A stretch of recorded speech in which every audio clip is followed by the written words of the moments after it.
Hello दोस्तों, नमस्कार। स्वागत है आपका सोनी एजुकेशन चैनल में। दोस्तों, आज हम पढ़ने वाले हैं क्लास 11th मनोविज्ञान का पार्ट 3। इसका पार्ट 1 पार्ट 2 कंप्लीट हो चुका है और मैंने अपलोड भी कर दिया है। अगर आपने नहीं देखा है तो आप प्लेलिस्ट में जाकर देख सकते हैं। चैप्टर फर्स्ट का पार्ट 3 आज कंप्लीट हो जाएगा, यानी कि चैप्टर फर्स्ट आज पूरा कंप्लीट हो जाएगा। दोस्तों, अगर आप मेरे चैनल पर नए हैं तो आप चैनल को सब्सक्राइब कर लीजिए ताकि आपको नोटिफिकेशन प्राप्त हो सके, और अगर आपको अच्छा लगे तो लाइक, शेयर और कमेंट भी कीजिए। तो हम प्रश्न देखते हैं। गेस्टाल्ट उपागम के, यानी कि मैंने 30 प्रश्नों का पार्ट बना दिया था। तो फर्स्ट पार्ट में 30 है और सेकंड में 30 है, और अब यहाँ से 61वां चलेगा। तो गेस्टाल्ट उपागम के विविध पक्ष तथा संरचनावाद के पक्ष संयुक्त होकर किस परिदृश्य का निर्माण करते हैं? तो गेस्टाल्ट उपागम के विविध पक्ष तथा संरचनावाद के पक्ष संज्ञानात्मक पक्ष का निर्माण करते हैं। नेक्स्ट है, ज्ञान होने की प्रक्रिया क्या है? तो ज्ञान होने की प्रक्रिया संज्ञान कहलाती है। नेक्स्ट है, मानसिक प्रक्रियाएं संज्ञान के अंतर्गत आती हैं। तो मानसिक प्रक्रियाएं, कौन सी मानसिक प्रक्रियाएं संज्ञान के अंतर्गत आती है? चिंतन, समझ, प्रत्यक्षण, स्मरण, समस्या समाधान आदि। कौन से मनोवैज्ञानिक मानव मन को कंप्यूटर की तरह एक सूचना प्रक्रमण तंत्र के रूप में देखते हैं? तो संज्ञानात्मक मनोवैज्ञानिक मानव मन को कंप्यूटर की तरह सूचना प्रक्रमण तंत्र के रूप में देखते हैं। नेक्स्ट है, निर्मितिवाद विचारधारा किसे कहते हैं? तो निर्मितिवाद विचारधारा आधुनिक संज्ञानात्मक मनोविज्ञान मनुष्यों को उनके सामाजिक एवं भौतिक वातावरण के अन्वेषण, और अन्वेषण का मतलब होता है खोज के द्वारा अपने मन की सक्रिय रचना करने वाले के रूप में देखता है। तो इसे हम निर्मितिवाद कहते हैं। नेक्स्ट है, मानव मन के विकास को किस सिद्धांत के नाम से जाना जाता है? तो मानव मन के विकास को निर्मितिपरक सिद्धांत के नाम से जाना जाता है। नेक्स्ट है, वाइगोत्स्की कहाँ के मनोवैज्ञानिक थे? तो वाइगोत्स्की रूस के मनोवैज्ञानिक थे। नेक्स्ट है, किसके अनुसार मानव मन का विकास एवं सामाजिक सांस्कृतिक अंतःक्रियाओं के माध्यम से होता है? यानी कि ये प्रश्न वेरी आईएमपी है, ये सीटेट में भी कई बार पूछा गया है। इतना बड़ा नहीं आता है, लेकिन हाँ इसी के अंदर से घुमा फिरा के प्रश्न किया गया है। सीटेट हुआ, कौन सी भी टेट एग्ज़ाम हुई, वाइगोत्स्की का प्रश्न जरूर आता है और इसी से रिलेटेड ही प्रश्न बैठता है। तो किसके अनुसार मानव मन का विकास सामाजिक एवं सांस्कृतिक प्रक्रियाओं के आधार पर होता है? बस अब यहाँ तक भी अगर आ जाए तो वाइगोत्स्की इसका आंसर रहेगा। यानी कि वाइगोत्स्की ने कहा है कि सामाजिक एवं सांस्कृतिक प्रक्रियाओं के माध्यम से मानव मन का विकास होता है। इसने समाज का नाम दिया है और संस्कृति से जोड़ा है। और उसने आगे कहा है कि जिसमें मन को वयस्कों एवं बच्चों के मध्य होने वाली अंतःक्रियाओं द्वारा सांस्कृतिक निर्मितियों के रूप में देखा जाता है। तो वाइगोत्स्की। नेक्स्ट है, किसके अनुसार बच्चे अपने मन का निर्माण सक्रिय रूप से करते हैं? तो बच्चे अपने मन का निर्माण सक्रिय रूप से करते हैं, यह किसने कहा है? तो पियाजे का भी एग्जाम में पूछा ही जाता है। पियाजे मत छोड़ो, वाइगोत्स्की को भी बिल्कुल मत छोड़ो, इनको पढ़ना ही पढ़ना है। नेक्स्ट है, भारतीय मनोविज्ञान का आधुनिक काल का प्रथम पाठ्यक्रम तथा प्रथम मनोविज्ञान प्रयोगशाला कब और कहाँ प्रारंभ हुई? तो इसमें भारत का है, ये है ना। भारत के अंदर आधुनिक काल का प्रथम पाठ्यक्रम, यानी कि आधुनिक मनोविज्ञान का प्रथम पाठ्यक्रम 1915 में कलकत्ता विश्वविद्यालय के दर्शन शास्त्र विभाग में खोला गया, और वहीं प्रथम प्रयोगशाला भी वहीं खोली गई थी, है ना। नेक्स्ट है, भारत में प्रथम मनोविज्ञान विभाग कब और कहाँ प्रारंभ हुआ? तो ऊपर था प्रयोगशाला खोली गई और फिर मनोविज्ञान विभाग आ जाता है, जो कि वहीं कलकत्ता विश्वविद्यालय में खोली गई थी, लेकिन 1916 में खोली गई थी। नेक्स्ट है, भारत में अनुप्रयुक्त मनोविज्ञान विभाग का प्रारंभ कब हुआ? कलकत्ता विश्वविद्यालय में ही हुआ 1938 में। नेक्स्ट है, कौन भारतीय मनोवैज्ञानिक वुंट की प्रायोगिक परंपरा में अमेरिका में प्रशिक्षण प्राप्त थे? यानी कि डॉक्टर एन सेन गुप्ता मनोवैज्ञानिक वुंट की प्रायोगिक परंपरा में प्रशिक्षण प्राप्त थे। सेकेंड, इनका भी कलकत्ता विश्वविद्यालय में महत्वपूर्ण योगदान रहा है। नेक्स्ट है, प्रोफेसर जी बोस कहाँ प्रशिक्षण प्राप्त थे? फ्रायड के मनोविश्लेषण में प्रोफेसर जी बोस प्रशिक्षण प्राप्त थे, एक ऐसा क्षेत्र जिसने मनोविज्ञान के आरंभिक विकास को प्रभावित किया। नेक्स्ट है, इंडियन साइको एनालिटिकल एसोसिएशन की स्थापना किसने की? तो इंडियन साइको एनालिटिकल एसोसिएशन की स्थापना सन 1922 में प्रोफेसर बोस ने की। नेक्स्ट है, कौन से विश्वविद्यालय में मनोविज्ञान के अध्यापन एवं अनुसंधान के प्रारंभिक केंद्र खोले गए? भारत में मनोविज्ञान की अध्यापन अनुसंधान के लिए मैसूर विश्वविद्यालय और पटना विश्वविद्यालय के प्रारंभिक केंद्र खोले गए। नेक्स्ट है, दुर्गानंद सिन्हा द्वारा लिखित पुस्तक है psychology in A third world country the Indian experience 1986 में प्रकाशित हुई थी। नेक्स्ट है, संज्ञानात्मक प्रक्रियाएं हैं, अवधान है, प्रत्यक्षण है, स्मृति, तर्कना, समस्या समाधान, निर्णयन और भाषा है। ये संज्ञानात्मक प्रक्रियाओं के अंतर्गत है। संज्ञान से भी प्रश्न एग्जाम में पूछा जाता है। नेक्स्ट है, मनोविज्ञान देश एवं मानसिक प्रक्रियाओं के सिद्धांतों का विकास करने का प्रयास करता है। तो मनोविज्ञान व्यवहार एवं मानसिक मनोविज्ञान किसके सिद्धांतों का विकास करने का प्रयास करता है? तो व्यवहार और मानसिक प्रक्रियाओं के सिद्धांतों का विकास करता है। आजकल प्रश्न इस तरीके से भी पूछे जाने लगे हैं। नेक्स्ट, मनोविज्ञान में मानव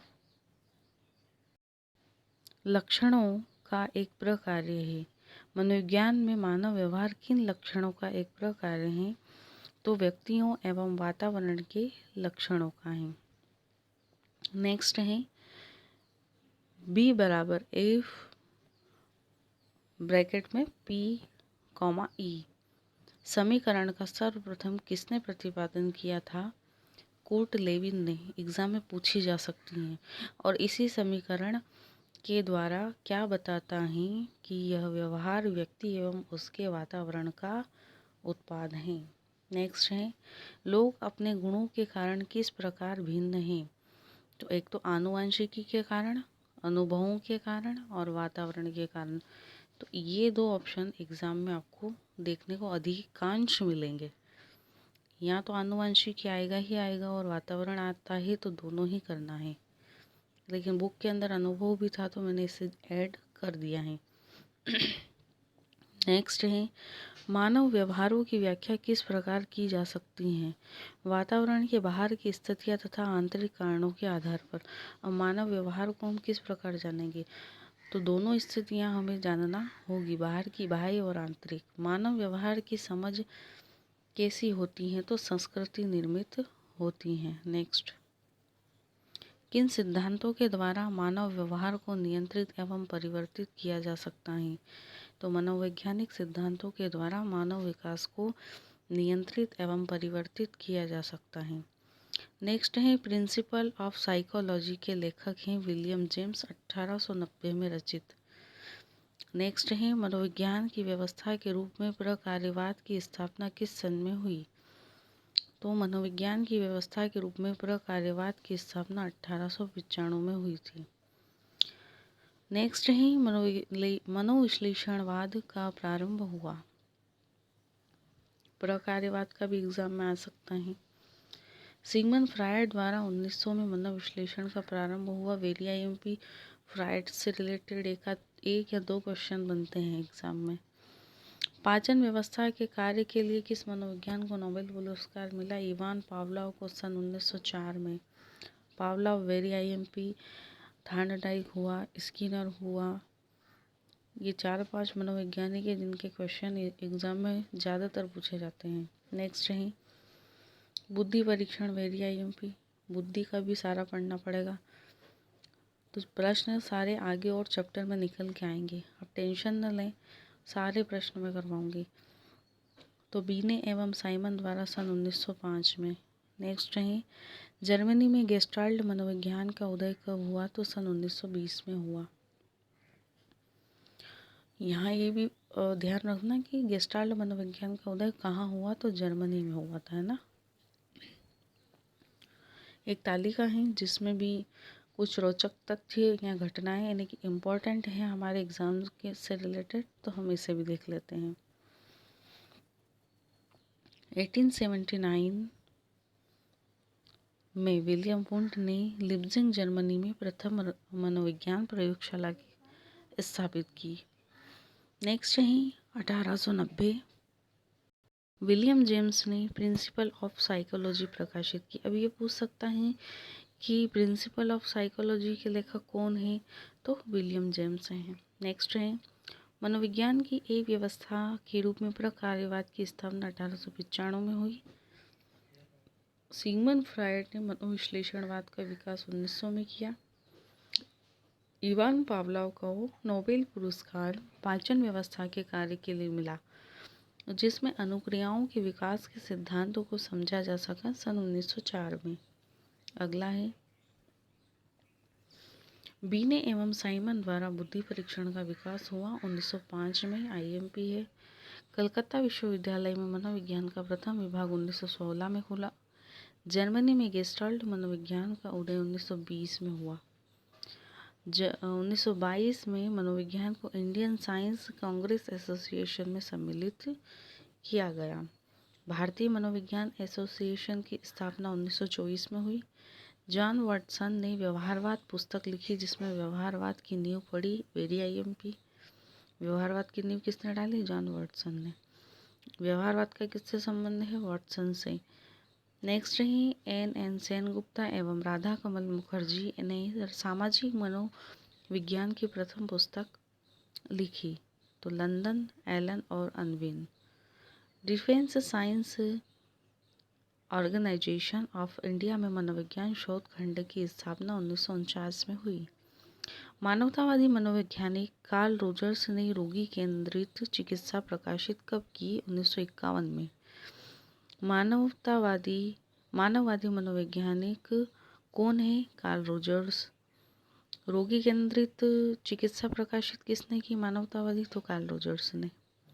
ये इस तरीके से आप पढ़ना, इसको 2-4 बार पढ़ेंगे तो हो जाएगा।